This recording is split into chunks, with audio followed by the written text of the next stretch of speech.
Faldense el hombre, tiré para contarles algunas cosas de su propia casa. Bienvenido Jorge Profundo, el aplauso para recibirlo. Dentro de los oradores que tiene TEDx La Falda. Bienvenido Jorge. Bueno, buenas tardes. La verdad que después de haber escuchado los que me antecedieron, me agarró pánico escénico.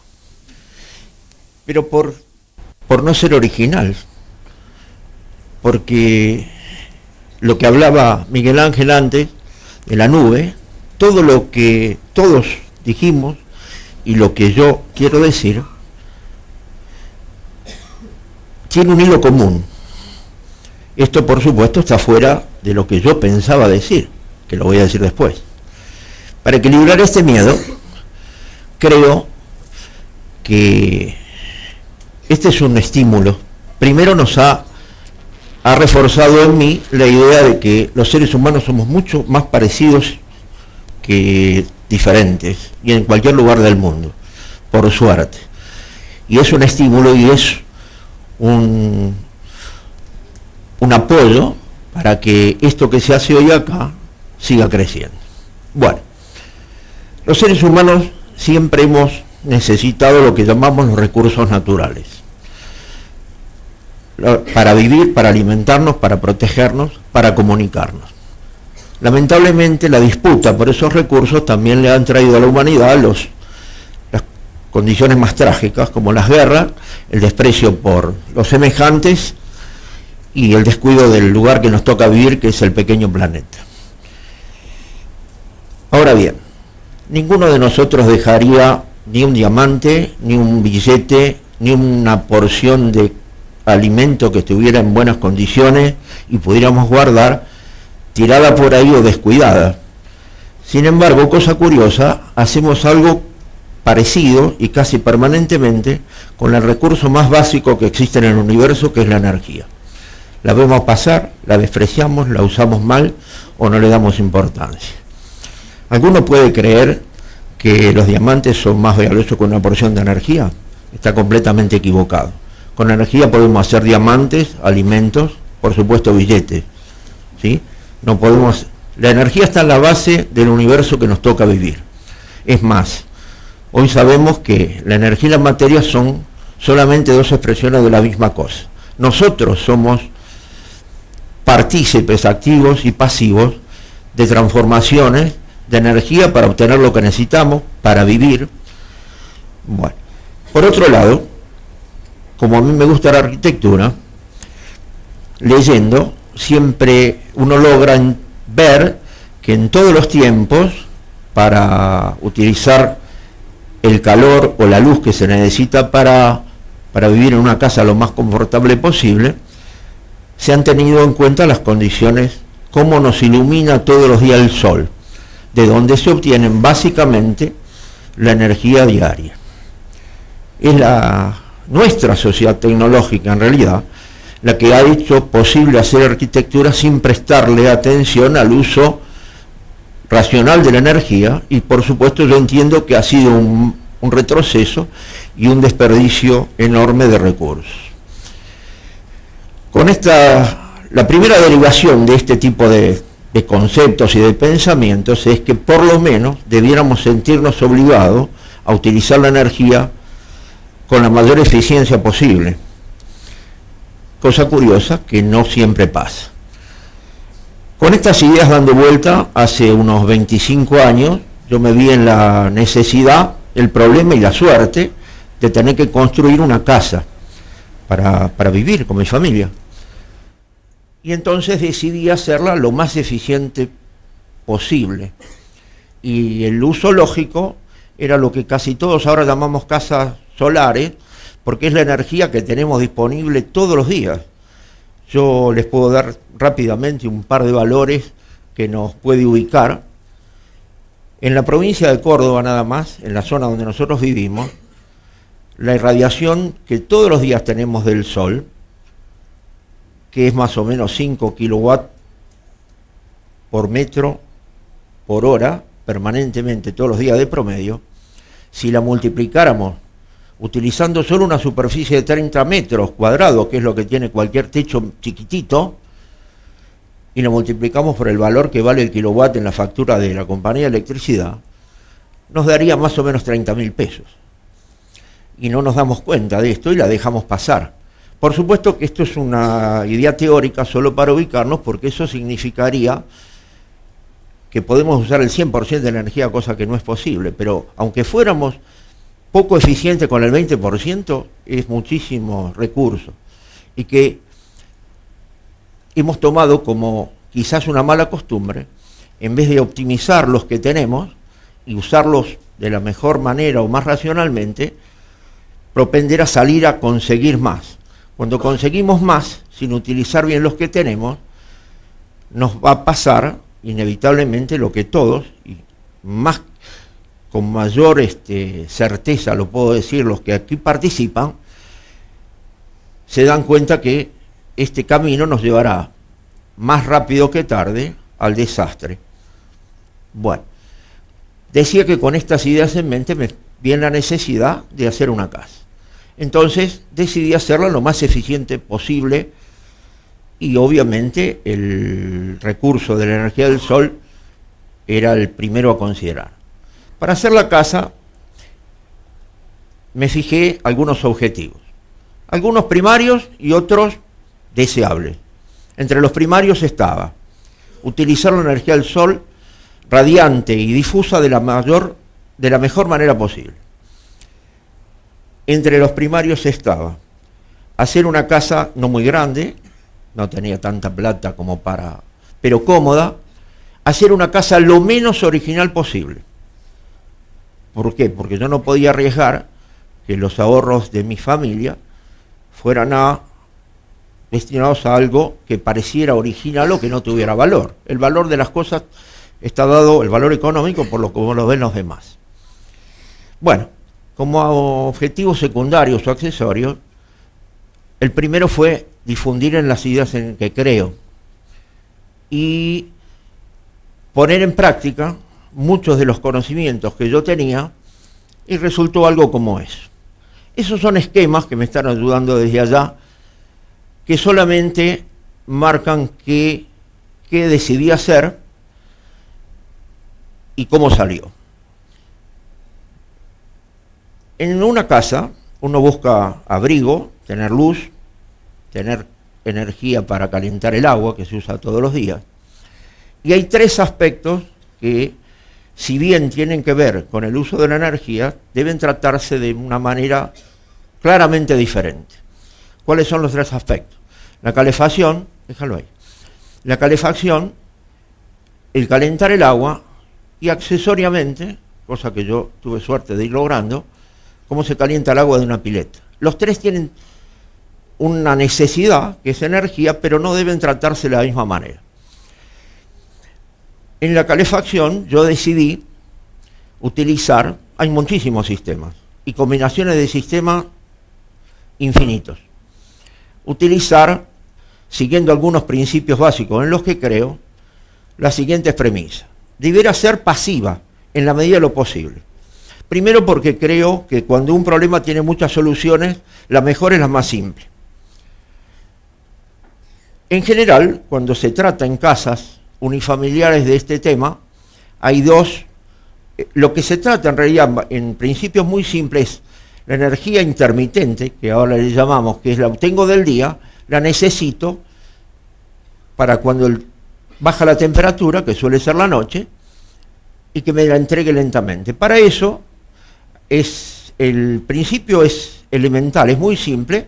Por supuesto que la complicación está en la tecnología que uno quiera usar o pueda usar para obtenerlo. En general hay algo que hay que hacer, hay que obtenerla y hay que acumularla. Para acumularla se suelen usar habitualmente dos tipos de materiales. Uno, alguna masa grande que tenga un poder calórico importante por el peso, y otro, una masa menor, que puede ser el agua, es el agua naturalmente, y consideré la primera posibilidad durante mucho tiempo. Después la descarté. Porque me llevaba a tener que tener construcciones técnicas que no estaban a mi alcance, y preferí tener pérdidas de aire y no tener pérdidas de agua. Y la calefacción es así.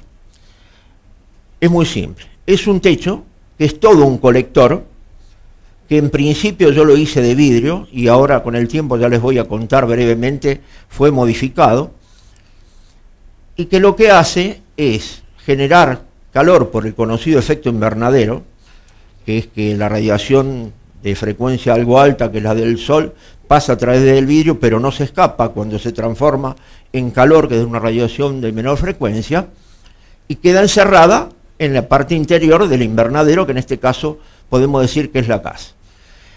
Como el calor además se va hacia la parte superior de la casa, en este caso, la única parte activa que tiene la casa son un par de ventiladores que hacen que el aire caliente descienda y caliente durante el día, cuando están prendidos, es la única parte activa que tiene la casa. Un lecho de piedras, un pequeño sótano, no tan pequeño, pero bueno, ocupa la mitad de la casa, y el calor después se va desprendiendo o va equilibrando la temperatura a medida que se enfría. Por supuesto que además el proyecto, la forma de la casa, tiene que tener cuidado con estas cosas. Ustedes verán que, por ejemplo, ahí, que es el corte de un garaje, todas las partes frías de la casa se pusieron al sur para que trabajaran de aislante de la parte más fría. Por suerte tuve la posibilidad de hacer la casa en un lugar que hasta está protegida de los vientos del sur dominantes, pero de todas maneras, en el ejemplo de casas solares hay casi desde el polo al trópico, y en todos los lugares se pueden aprovechar estas cosas. De día, la casa se calienta con el sol, el aire caliente se acumula, después se manda que caliente ese depósito que está ahí, y vuelve a seguir, sale afuera, vuelve a iniciarse el ciclo y así se mantiene. La calefacción se necesita en invierno, obviamente no en verano, por lo tanto había que prever también un sistema de que en verano el aire caliente no se quedara fuera de la casa, y si vos ves el gráfico de arriba, acá hay unas pequeñas ventanas que se abren en el verano y el aire caliente en vez de quedarse en la casa se escapa. Este es un principio que es uno de los que más va. Sobre esta variante es la que yo vi más ejemplo en la información que busqué y que obtuve. El tratamiento del agua es distinto, porque el agua en realidad caliente se usa más en verano que en invierno, porque todos somos proclives a bañarnos más veces y siempre con agua caliente, a usar más el agua, así que es distinto. Ese es más permanente todo el año. Yo hice un sistema que probé sobre el techo, con materiales muy primarios, y que ahora se está cambiando, porque tuve la suerte de que el proyecto que me salió tuvo la flexibilidad necesaria para permitir innovaciones o actualizaciones, que ahora van a incorporar un colector, que ya está en casa, de tubos de vacío, que es mucho más eficiente y que además resuelve algunos temas locales como el tema de la congelación posible y ese tipo de cosas. Con respecto al esquema del agua, es ese que ven, en un colector que está acá, el sol lo calienta y va a un tanque, que es ese, que es el acumulador en este caso, que para la calefacción de ambiente hacían las piedras, en este caso es un tanque de agua, y de ahí se alimenta lo necesario de la casa. Y el tema de la pileta es diferente, también lo probé, ese no está terminado porque la casa le falta terminar, cubrir la pileta, que quizás algún día se termine. Yo ya he asumido que esa casa no se va a terminar nunca, pero no es la preocupación. Pero es diferente el tratamiento porque ahí el agua no se consume y necesitamos otro tipo de condición. Bueno, y ahora viene algo de detalle. Por ejemplo, la casa tiene que estar pensada de forma tal que le irradie de la mejor manera posible en el invierno el sol, pero que en el verano sea también protegida del sol. Eso lo cubre algo muy sencillo y que en todos los ejemplos de arquitectura clásica se ven en los aleros.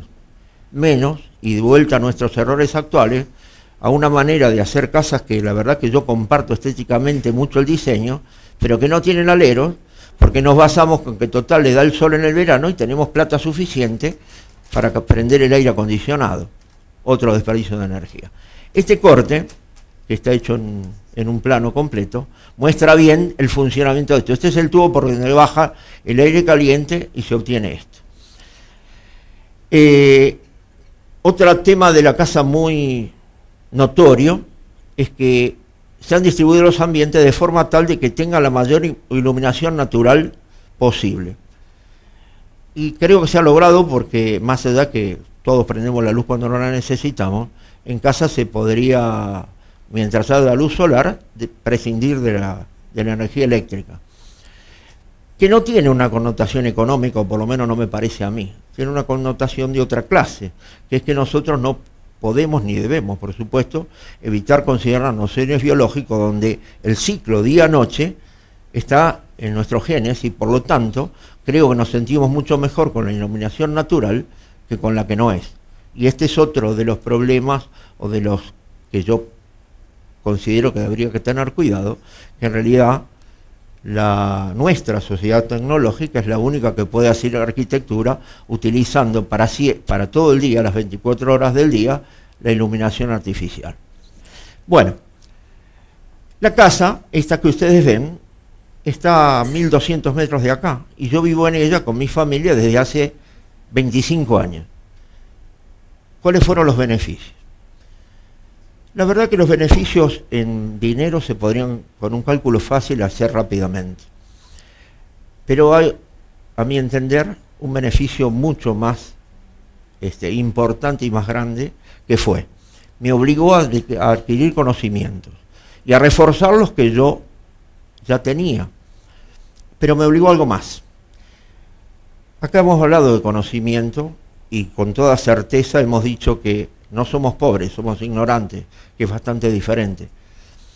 Pero yo creo que los conocimientos no se terminan o no se cierran, es como un círculo que no se cierra, sino tomamos acción basados en esos conocimientos, que son los que hacen dos cosas, los prueban y además le dan sentido al placer de aprenderlos y sin ninguna duda los aumentan. Yo empecé esta pequeña conversación con un par de palabras que quiero corregir conscientemente, que dependemos de los recursos naturales, en realidad que dependemos de nosotros mismos.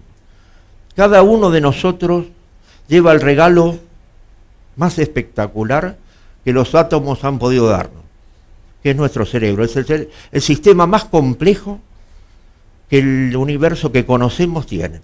Y todos tenemos uno. Por lo tanto, tenemos que estar obligados a utilizarlo con la creatividad que también todos tenemos. En el campo que nos gusta, en el tema que nos gusta, todos somos creativos. Yo no he podido encontrar a alguien que no tenga, que a lo mejor le dice imaginación, un destello, una idea, pero esa es la creatividad, junto con nuestra capacidad del cerebro que debemos saber usar, que estamos obligados a usar.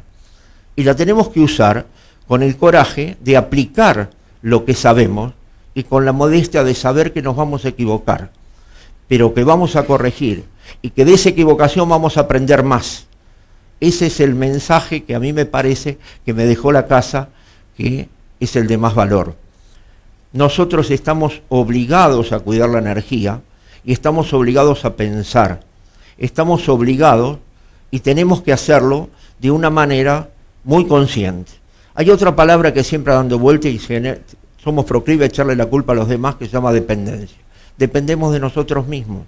Tenemos que ser humildemente capaces de hacer lo que otro ser humano puede hacer. Por supuesto, dedicándole el esfuerzo y el tiempo necesario en el momento necesario. Tenemos que ser humildemente reconocedores de nuestros errores para corregirlos, que es la mejor manera de aprender, y volverlos a aplicar. Hay un proceso que todos debemos mantener, hacer el esfuerzo. Cuando somos conscientes de que adquirir conocimiento requiere un esfuerzo y una crítica sincera para con nosotros mismos, y cuando logramos eso nos damos cuenta de cuáles serán nuestras capacidades y nuestras limitaciones. Hoy creo que como nunca, y esta reunión es el mejor ejemplo, tenemos disponible las experiencias y las soluciones de casi todos nuestras semejantes en el mundo como nunca existieron. Las tenemos que aprovechar. Si las interrelacionamos bien, lograremos cosas que pensábamos no lograr nunca, pero podemos. Yo creo que hay un proceso que tenemos que hacer el esfuerzo de mantener. El proceso es siempre estudiar, siempre aplicar, siempre saber que nos vamos a equivocar, pero corregir, innovar y seguir para adelante. No hay ninguna otra manera de que a nosotros nos vaya bien y conservemos el mundo que tenemos. Esta reunión tiene de estimulante, y lo quiero expresar, que ha habido, yo no he hecho nada original, pero sí tengo la gran satisfacción de reconocerme una vez más igual a todos, con todas las limitaciones y con todas las capacidades. Y creo que esto es lo que nosotros tenemos que rescatar de este tipo de cosas. Interactuando vamos a lograr lo que necesitamos lograr, que es sobrevivir, progresar.